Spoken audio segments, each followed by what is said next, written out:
Hi everyone, ഇന്ന് നമ്മൾ നോക്കുന്നത് തും മേരെ കോൺ ഹോ എന്നുള്ള പാർട്ടാണ്. അപ്പം ഇത് മഞ്ജരി പരിണയിലെ ലാസ്റ്റ് കവിതയാണ്. ഇനി ഇത് കഴിഞ്ഞാൽ നമ്മൾ സൃഷ്ടി സങ്കല്പമാണ് തുടങ്ങാനായിട്ട് പോകുന്നത്. അപ്പം തും മേരെ കോൺ ഹോ, നീ എൻ്റെ ആരാണ് എന്നാണ് രാധ ചോദിക്കുന്നത്. രാധ कहती है कि कनु उसका कौन है.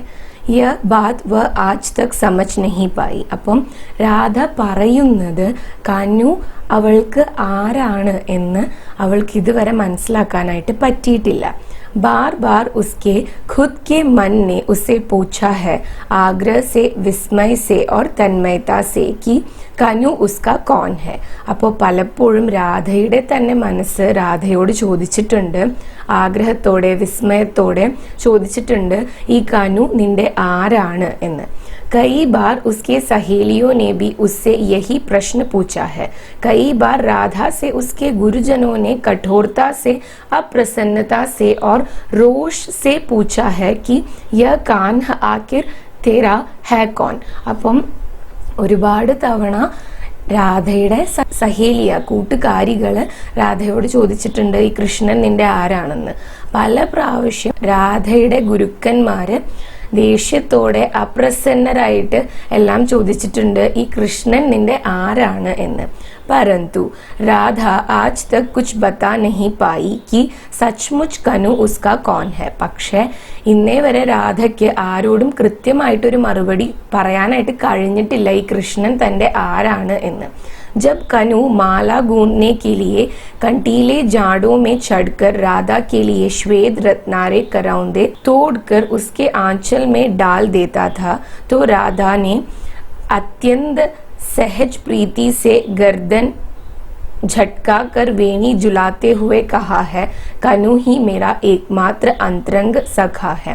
അപ്പം കൃഷ്ണനാണെങ്കിൽ രാധയ്ക്ക് വേണ്ടിയിട്ട് മാല കെട്ടാനായിട്ട് കണ്ടിയിലെ ജാട് എന്ന് വെച്ച് കഴിഞ്ഞാൽ ഇങ്ങനെ മുള്ളുള്ള ചെടികളൊക്കെ ഇല്ലേ, മുള്ളുള്ള ബുഷസ്, അതിലൊക്കെ കയറി അതിലൂടെയൊക്കെ നടന്ന് വൈറ്റ് കളറിലുള്ള പൂക്കൾ ഇങ്ങനെ പൊട്ടിച്ച് കൊണ്ടുവരും. എന്നിട്ട് രാധയുടെ ആഞ്ചലിൽ അതിട്ട് കൊടുക്കും. അപ്പം അങ്ങനെ ആ സമയത്ത് രാധ വളരെയധികം പ്രീതിപ്പെട്ടുകൊണ്ട് വളരെയധികം പ്രസന്നയായിട്ട് ഇങ്ങനെ കഴുത്ത് വെട്ടിച്ചുകൊണ്ട് വേണി ഝുലാത്തെ ഹു എന്ന് വെച്ച് കഴിഞ്ഞാല് ആ മുടി ഇങ്ങനെ ഒരു സ്ഥലത്ത് നിന്ന് മറ്റൊരു സ്ഥലത്തേക്ക് ഇങ്ങനെ ആട്ടിക്കൊണ്ട്, ഝുലാന എന്ന് വെച്ച് കഴിഞ്ഞാൽ ഇങ്ങനെ ആട്ടുക എന്നാണ്. അപ്പം അങ്ങനെ ആക്കിയിട്ട് ഒരുപാട് തവണ പറഞ്ഞിട്ടുണ്ട്, കനു ഹി മേര ഏക്മാത്ര അന്തരംഗ സഖ ഹെ എന്ന്. കനു ആണ് എനിക്ക് ആകെ കൂടിയുള്ള ഒരു മിത്രം, എൻ്റെ സഖ ആണ് എന്ന് പറഞ്ഞിട്ടുണ്ട്.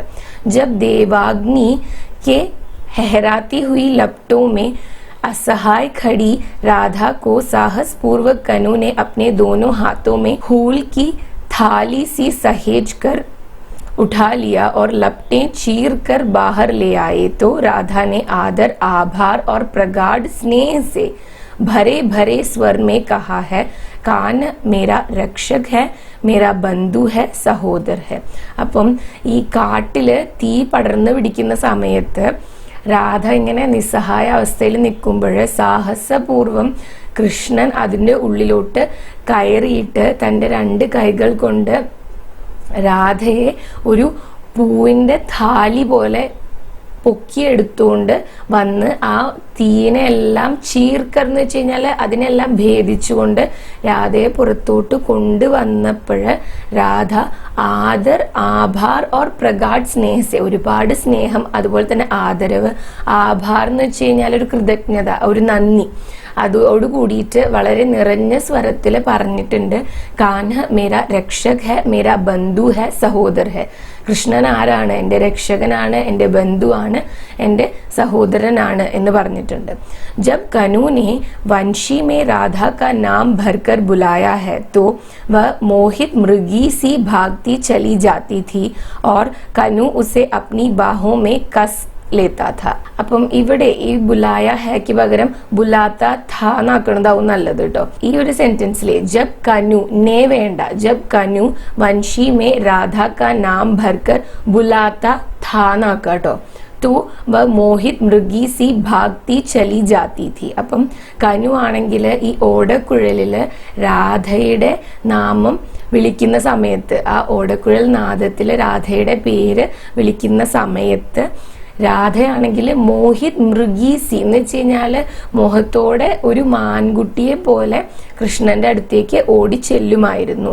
Or Kanu ഉസെ അപ്നി ബാഹോ may കസ് ലേതാ Tha. അപ്പം അങ്ങനെ രാധ മാൻകുട്ടിയെ പോലെ ഓടി ചെല്ലുമ്പോൾ കൃഷ്ണൻ എന്ത് ചെയ്യും, അപ്നി ബാഹോ മേ തന്റെ കൈയിന്റെ ഉള്ളില് രാധയെ ഇങ്ങനെ കസ് ലേതാ ഥാ എന്ന് വെച്ചാൽ ടൈറ്റ്ലി ഹഗ് ചെയ്യുമായിരുന്നു. तब राधा ने कहा है कनु मेरा लक्ष्य है, मेरा आराध्य है, मेरा गंतव्य है.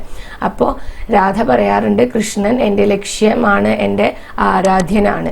मगर जब कनु ने उसे सखियों के सामने बुरी तरह छेड़ा है तो आंखों में आंसू भरकर शब्दे खा कर कहा है कान्ह मेरा कोई नहीं है, कोई नहीं है.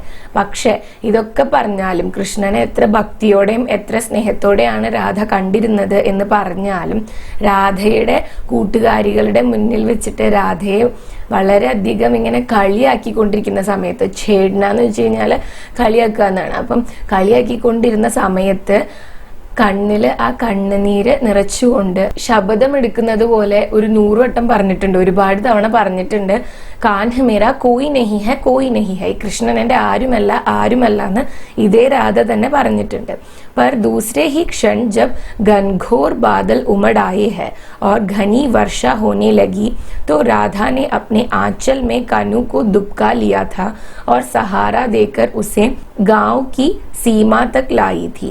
പക്ഷെ ഇതൊക്കെ പറഞ്ഞിട്ട് നെക്സ്റ്റ് മൊമെന്റില് ഘൻഘോർ വർഷ വന്ന സമയത്ത്, അതായത് നല്ല ഭയങ്കരമായിട്ടുള്ള മഴ പെയ്തുകൊണ്ടിരുന്ന സമയത്ത് രാധ ഈ കൃഷ്ണനെ തന്റെ ആഞ്ചൽ എന്ന് പറയുമ്പം ഈ ഷോളിന്റെ തുമ്പ് അല്ലെങ്കിൽ സാരിയുടെ തുമ്പൊക്കെ വെച്ചിട്ട് ഇങ്ങനെ കവർ ചെയ്യും. എന്നിട്ട് എന്ത് ചെയ്യും, കൃഷ്ണനെ സപ്പോർട്ട് ചെയ്തുകൊണ്ട് ഈ ആഞ്ചലിൽ ഇങ്ങനെ ഒളിപ്പിച്ചു വെച്ചിട്ട് ഗ്രാമത്തിന്റെ ബോർഡർ വരെ എത്തിക്കും. उस क्षण वह बिल्कुल भूल गई थी कि वह कितनी छोटी है और उसके सामने कनु है जो सारे वृंदावन को जल प्रलय से बचाने की സാമർഥ്യ രക്ത ഹെ.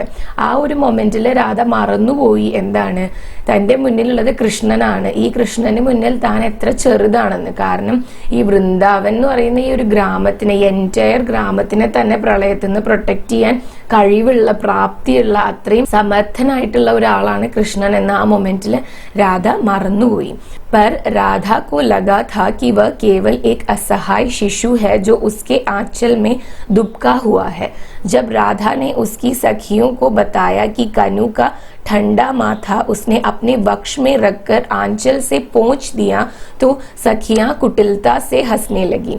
അപ്പം രാധ ഇതെല്ലാം മറന്നു. രാധ ആഞ്ചലില് കൃഷ്ണനെ ഇങ്ങനെ ഒളിപ്പിച്ച് അല്ലെങ്കിൽ പ്രൊട്ടക്ട് ചെയ്തിട്ട് ആ ഒരു വില്ലേജിന്റെ ബോർഡർ വരെ കൊണ്ടുപോയപ്പോൾ രാധയുടെ മനസ്സിൽ കൃഷ്ണൻ ഒരു നിസ്സഹായനായ കുട്ടി മാത്രമായിരുന്നു. അതുകൊണ്ടാണ് ഈ ആഞ്ചലില് ഇങ്ങനെ കവർ ചെയ്തിട്ട് കൊണ്ടുപോയത്. അങ്ങനെ രാധ പോയിട്ട് രാധയുടെ കൂട്ടുകാരികളുടെ അടുത്ത് പറയാണ്, ഞാനിങ്ങനെ കൃഷ്ണനെ പ്രൊട്ടക്ട് ചെയ്തിട്ട് വന്നു, കൃഷ്ണന്റെ ഈ ഒരു തണുത്ത് വിറയ്ക്കുന്ന ഈ നെറ്റി എന്റെ ചെസ്റ്റിൽ വെച്ചിട്ടാണ് ഞാൻ തലയൊക്കെ തോർത്തി കൊടുത്തത് എന്റെ ആഞ്ചൽ വെച്ചിട്ട് എന്ന് പറഞ്ഞപ്പോൾ ഈ സഖിമാരെന്ത് ചെയ്യാൻ തുടങ്ങി, കുട്ടിൽദാസെ ഹസ്നെ ലഗി, അതായത് അവരെന്തോ അർത്ഥം വെച്ചിങ്ങനെ ചിരിക്കാൻ തുടങ്ങി. അത് നോർമൽ ഈ ഫ്രണ്ട് സർക്കിളിൽ നടക്കുന്ന ഒരു കാര്യമാണ്. ആരെങ്കിലും എന്തെങ്കിലും സീരിയസ് ആയിട്ട് ഇങ്ങനെ പറയുമ്പോൾ അതിൻ്റെ ഉള്ളിൽ എന്തെങ്കിലും ഡബിൾ മീനിങ് വെച്ച് ഇങ്ങനെ സംസാരിച്ചുകൊണ്ടിരിക്കും ഫ്രണ്ട്സ്, എന്നിട്ട് കളിയാക്കി ചിരിച്ചുകൊണ്ടിരിക്കും. അപ്പം ആ ഒരു കാര്യം തന്നെയാണ് രാധയും ഇവിടെ എക്സ്പീരിയൻസ് ചെയ്തത്. രാധ വളരെ ഇന്നസെന്റ് ആയിട്ടാണ് പറയുന്നത്, ഞാൻ കൃഷ്ണൻ ഒരു കുഞ്ഞു കുട്ടീനെ പോലെ കൊണ്ടുവന്നിട്ട് തലയൊക്കെ തോർത്തി കൊടുത്തു എന്ന്. പക്ഷെ ഫ്രണ്ട്സ് അതിൽ ഒരു കളിയാക്കാനുള്ള റീസൺ ആണ് കണ്ടുപിടിക്കുന്നത്.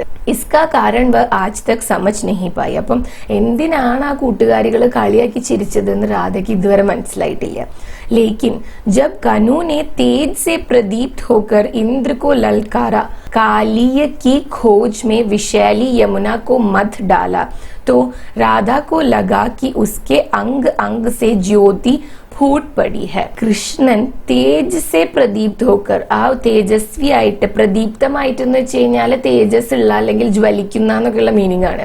അങ്ങനെ ഇന്ദ്രക്കോ ലൽക്കാര എന്ന് വെച്ചാൽ ഇന്ദ്രനെ വെല്ലുവിളിച്ചപ്പോൾ, അതുപോലെ തന്നെ ഈ കാളിയനെ തിരയാൻ വേണ്ടിയിട്ട് വിശാലി യമുനക്കോ മധ് ഡാല, അതായത് യമുനെ മധിച്ചപ്പോൾ, ഇതൊക്കെ ചെയ്തപ്പോൾ രാധയ്ക്ക് തോന്നിയത് രാധയുടെ ഓരോ ബോഡി പാർട്സിൽ നിന്നും എന്താണ് ജ്യോതി ഫൂട്ട് പടി ഹെ, പ്രകാശം പുറത്തേക്ക് വരുന്നത് പോലെ രാധയ്ക്ക് തോന്നി. കനു की शक्ति तो राधा ही है, उसका संबल उसकी योग माया राधा ही है. അപ്പം കനുവിന് എന്തെല്ലാം ശക്തികൾ എന്തെല്ലാം പവേഴ്സ് ഉണ്ടോ അതെല്ലാം രാധ തന്നെയാണ് എന്നാണ് രാധ സ്വയം പറയുന്നത്. ഇസ് നിഖിൽ പാരാവാർ में ही परिव्याप्त है राधा, विराट सीमाहीन അദമ്യ और दुर्दांत. അപ്പം ഈ നിഖിൽ പാരാവാർ എന്ന് പറയുന്നത് ഈ എൻറ്റയർ വേൾഡിൽ ഇങ്ങനെ പരിവ്യാപ്തമായിട്ട് ഇങ്ങനെ സ്പ്രെഡ് ചെയ്തിട്ട് കിടക്കുന്ന പവേഴ്സ്, കൃഷ്ണന്റെ പവേഴ്സ് രാധ തന്നെയാണ്. ഇത്രയും വിശാലമായിട്ടുള്ള ഈ എൻറ്റയർ ലോകത്തില് രാധ ഇങ്ങനെ സ്പ്രെഡ് ചെയ്ത് കിടക്കുകയാണെന്നാണ് പറയുന്നത്. किंतु दूसरे ही क्षण जब कनु ने आम्र बौर से राधा की मांग भर दी थी तो वह हतप्रभ हो गई और उसे लगा कि इस निखिल पारावार में शक्ति सी ज्योति सी गति सी फैली हुई वह अकस्मात सिमट गई है. പക്ഷേ നെക്സ്റ്റ് മൊമെന്റിൽ, അതായത് രാധ തന്നെ പറയുന്നു കൃഷ്ണന്റെ എല്ലാ പവേഴ്സും രാധയാണ്, ഈ യൂണിവേഴ്സിൽ മൊത്തം സ്പ്രെഡ് ചെയ്ത് കിടക്കുന്നത് രാധയാണെന്നൊക്കെ. പക്ഷെ ദ വെരി നെക്സ്റ്റ് മൊമെന്റ് രാധയ്ക്ക് തോന്നുകയാണ് കൃഷ്ണൻ രാധയുടെ മാങ്കില് ഈ ആമ്രു ബോർ വെച്ച് നിറച്ചല്ലോ സിന്ദൂരം ഇട്ടതുപോലെ. അപ്പം അങ്ങനെ ഇത്രയും സ്പ്രെഡ് ചെയ്ത് കിടന്നിരുന്ന രാധ ഒറ്റൊരു മൊമെന്റിൽ കൺഫൈൻഡ് ആയി പോയതുപോലെ രാധയ്ക്ക് തോന്നി, ചുരുങ്ങിപ്പോയതുപോലെ രാധയ്ക്ക് തോന്നി. എന്തോ ഒരു ബന്ധനത്തില്, ഒരു സീമയില് രാധയെ ബന്ധിച്ചതുപോലെ രാധയ്ക്ക് തോന്നി. തോ രാധ പൂച്ച്തി ഹെ കി കനുനെ ऐसा क्यों चाहा. അപ്പൊ രാധ ചോദിക്കുകയാണ്, എന്നെ ഇങ്ങനെ ഒരു ചെറിയൊരു ബൗണ്ടറിയിൽ ബന്ധിക്കാനായിട്ട് കൃഷ്ണൻ എന്തുകൊണ്ടാണ് ആഗ്രഹിച്ചത് എന്നുള്ളത്. पर जब उसे चेत हुआ तो पाया कि वह ही तो है जिसे दिग्वधु कहते हैं, कालवधु कहते हैं, समय और दिशाओं की सीमाहीन पगडंडियों पर अनंत काल से अनंत दिशाओं में कनु के साथ चलती आ रही है और चलती जाएगी. അപ്പം രാധ ഈ ക്വസ്റ്റ്യൻ ഒക്കെ ചോദിച്ചു കഴിഞ്ഞിട്ട് നെക്സ്റ്റ് മൊമെന്റിൽ രാധയ്ക്ക് ജബ് ചേത് ഹുവ എന്ന് വെച്ചാൽ രാധയ്ക്ക് ഒരു റിയലൈസേഷൻ ഉണ്ടായ സമയത്ത് ആണ് ഓർമ്മ വന്നത് രാധയെയാണല്ലോ ദിഗ്വധു അല്ലെങ്കിൽ കാൽവധു എന്നൊക്കെ പറയുന്നത്. എത്രയോ വർഷങ്ങളായിട്ട് സീമാഹീനായിട്ട് എന്ന് വെച്ചാൽ ബൗണ്ടറി ഇല്ലാത്ത, സമയത്തിന്റെയും ദിശകളുടെയും ഒക്കെ ബൗണ്ടറി ഇല്ലാത്ത ഈ ഇടവഴികളിലൂടെ കാലത്തോടൊപ്പം ഒരുപാട് വർഷങ്ങളായിട്ട് കൃഷ്ണന്റെ ഒപ്പം നടന്നുകൊണ്ടിരിക്കുന്ന ആൻഡ് അതുപോലെ തന്നെ കൃഷ്ണനോടൊപ്പം എപ്പോഴും ഉണ്ടാകുന്ന ഒരാളാണ് രാധ. ഉണ്ടായിരുന്നു, ഇനി ഉണ്ടാവുകയും ചെയ്യും. അതാണ് രാധ എന്ന രാധ തിരിച്ചറിയുന്നത് അടുത്ത മൊമെന്റിലാണ്. ഇസ് യാത്ര കാ ആദി നാ തോ കനു കോ സ്മരൺ ഹെ ഓർ നാ ഹി രാധ കോ. അപ്പം ഈ യാത്ര എന്നാണ് തുടങ്ങിയതെന്ന് കൃഷ്ണനും ഓർമ്മയില്ല, രാധയ്ക്കും ഓർമ്മയില്ല. രാധ कहती है कि कनु इतना निठुर है, ഇത് ഠ ആണ് കേട്ടോ, कि उसने चाहा कि राधा इसी जन्म में जन्म जन्मांतर की समस्त यात्राएं फिर से दोहरा ले. അപ്പം രാധ പറയാണ് ഈ കനു എത്ര നിഠുർ എന്ന് വെച്ച് കഴിഞ്ഞാല് എത്ര ദുഷ്ടനാണ്. ഈ രാധ ഈ ജന്മജന്മാന്തരങ്ങളായിട്ടുള്ള യാത്രകളെല്ലാം ഈ ഒരു മൊമെന്റിൽ വീണ്ടും ദൊഹറാൽ എന്ന് വെച്ചാൽ റിപ്പീറ്റ് ചെയ്യാൻ എന്ന് കൃഷ്ണൻ എന്തുകൊണ്ട് ആഗ്രഹിച്ചു, രാധ ഇത് റിപ്പീറ്റ് ചെയ്യണം എന്ന് എന്തുകൊണ്ട് കൃഷ്ണൻ ആഗ്രഹിച്ചു, അങ്ങനെ ആഗ്രഹിച്ചത് കൊണ്ട് തന്നെ കൃഷ്ണൻ എന്തൊരു दुष्टनाണ് എന്ന് ചോദിക്കുകയാണ് രാധ. इसीलिए संबंधों की इस घुमावदार पगडंडी पर कनु के साथ उसे इतने आकस्मिक मोड़ लेने पड़े हैं कि वह भूल ही गई है कि अब वह कहाँ है.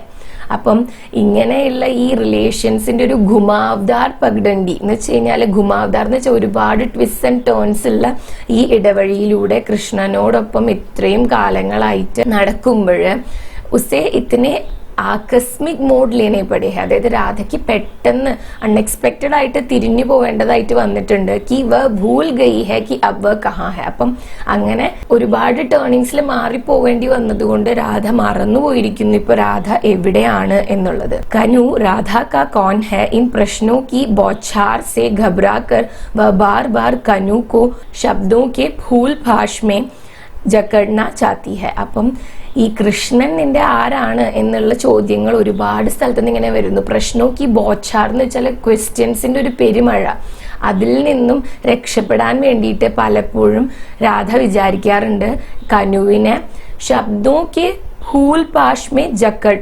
ജക്കഡ്ലു, അതായത് വാക്കുകളുടെ ഒരു ഫ്ലവർ ട്രാപ്പില് ട്രാപ്പ് ചെയ്തിട്ട് കൃഷ്ണനെ വെക്കണമെന്ന് പലപ്പോഴും രാധ ആഗ്രഹിച്ചിട്ടുണ്ട്. കനു കോ സഖ ബന്ധു ആരാധ്യ ശിശു ദിവ്യ സഹചർ ജैसी नई व्याख्याएं देना चाहिए है और खुद को सखी साधिका बांधवी माँ वधु और सहचरी का नाम देना चाहिए. അപ്പം രാധ കൃഷ്ണന് സഖ, അതുപോലെ തന്നെ ബന്ധു, ആരാധ്യ, ശിശു, ദിവ്യ, സഹചർ എന്നുള്ള പേരുകളൊക്കെ കൊടുക്കാനായിട്ട് ആഗ്രഹിച്ചിട്ടുണ്ട്. അതുപോലെ തന്നെ സ്വയം രാധയെ സ്വയം സഖി, സാധിക, ബാന്ധവി, മാ, വധു, അതുപോലെ തന്നെ സഹചരി എന്നും വിളിക്കാനായിട്ട് ആഗ്രഹിച്ചിട്ടുണ്ട്. कई बार उमड़कर राधा कनु के तट तक आई है और कनु ने हर बार अथाह समुद्र की भांति उसे ധാരൺ കർ ലിയ, വിലീൻ കർ ലിയ.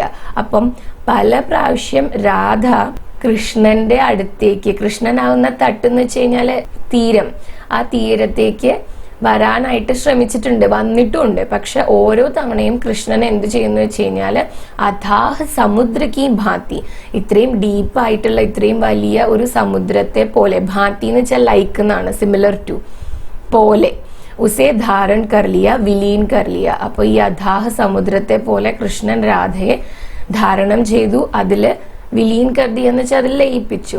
ഫിർ ബി കനു അകൂൽ ബനാരഹ. എന്നിട്ട് ഇതൊക്കെ ഉണ്ടായാലും കനു ഒരു വ്യത്യാസവും ഇല്ലാതെ, ഒരു ഫീലിങ്സും ഇല്ലാത്ത പോലെ ഇങ്ങനെ തന്നെ സ്റ്റഡി ആയിട്ട് നിന്നു. ആഖിർ മേ രാധ പൂछती है कि कनु आखिर राधा का है कौन और वह कभी उसे माप क्यों नहीं पाती. അപ്പൊ ലാസ്റ്റ് ഇത് കൺക്ലൂഡ് ചെയ്യുമ്പോൾ രാധ ചോദിക്കുന്നത്, ആക്ച്വലി ആഖിർ എന്ന് ഉദ്ദേശിക്കുന്നത് അങ്ങനെയാണ്, actually who is Krishna to Radha എന്നുള്ള രീതിയിലാണ്. ശരിക്കും രാധയെ സംബന്ധിച്ചിടത്തോളം കൃഷ്ണൻ ആരാണ്, ഓർ വ കഭി ഉസെ മാപ് ക്യോ നഹി പാത്തി. അതുപോലെ തന്നെ എന്തുകൊണ്ടാണ് രാധയ്ക്ക് കൃഷ്ണനാകുന്ന ഈ ഒരു സമുദ്രത്തെ അളക്കാനായിട്ട് പറ്റാത്തത്. അപ്പൊ ഇന്നത്തെ വീഡിയോ ഇത്രയേ ഉള്ളൂ. ഈ വീഡിയോ നിങ്ങൾക്ക് യൂസ്ഫുൾ ആയിട്ടുണ്ടാവുന്ന കരുതുന്നു. യൂസ്ഫുൾ ആയിട്ടുണ്ടെങ്കിൽ വീഡിയോ ലൈക്ക് ചെയ്യുക, ഷെയർ ചെയ്യുക, ചാനൽ സബ്സ്ക്രൈബ് ചെയ്യുക. അതുപോലെ തന്നെ നിങ്ങളുടെ സജഷൻസ് എന്നെ കോമെന്റ്സിൽ എഴുതി അറിയിക്കാം കേട്ടോ. Thanks for watching the video.